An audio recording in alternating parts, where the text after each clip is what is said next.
10 ఏండ్లు ఒక్క స్కూల్లో చదివి 10వ తరగతి అయిపోయినాక పిల్లలు వెళ్ళిపోయేటప్పుడు ఎంత బాధపడతారోలా. ఒకరికొకరు అలుముకుంటా, సార్ల కాళ్ళకు దండాలు పెట్టుకుంటా, ఎక్కడో పుట్టి ఎక్కడో పెరిగి ఇక్కడే కలిసాము అని ఇట్లా పాట అందుకొని మస్తు బాధపడుతుంటారు. అటెనక ఇక కాలేజీలలో కూడా ఫేర్వెల్ పార్టీలు జరుగుతాయి. వెనకకెళ్ళి ఒక పాట వస్తుంది, happy days happy days happy days అనుకుంటా.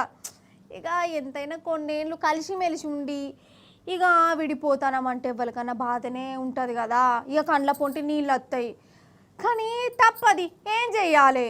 జిందగీ అంటే అడుగు ముందుకేయవలసిందే.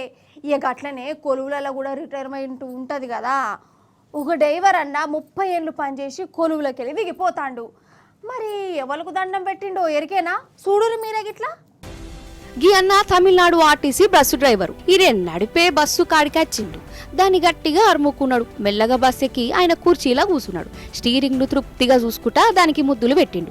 ఎందుకంటే గీ అన్న ఇక ఇవ్వరిసంది బస్సు నడపాడు, రిటైర్ అయిపోయిండు. 30 ఏండ్లు ఆర్టీసీ బస్సు నడిపిండు అన్న. ఇక ఈయన దిగిపోయే యాళ్ళు అయిపోయింది.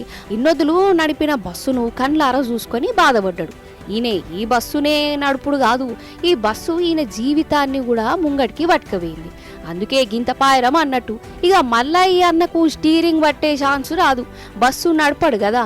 అందుకే బస్సుతోని 30 ఏండ్ల అనుబంధాన్ని యాడ్ చేసుకొని ఆఖరిసారి నడిపి టాటా చెప్పిండు. ఇక అన్నగిట్ల బస్సును పట్టుకొని తనలాడుతుంటే తోటోలు వీడియో తీసి సోషల్ మీడియాలో పెట్టిరు. అందరూ హ్యాపీ రిటైర్మెంట్ డే డ్రైవర్ అన్న, నీ సేవలు మరవలేమని చెప్పిర్రు.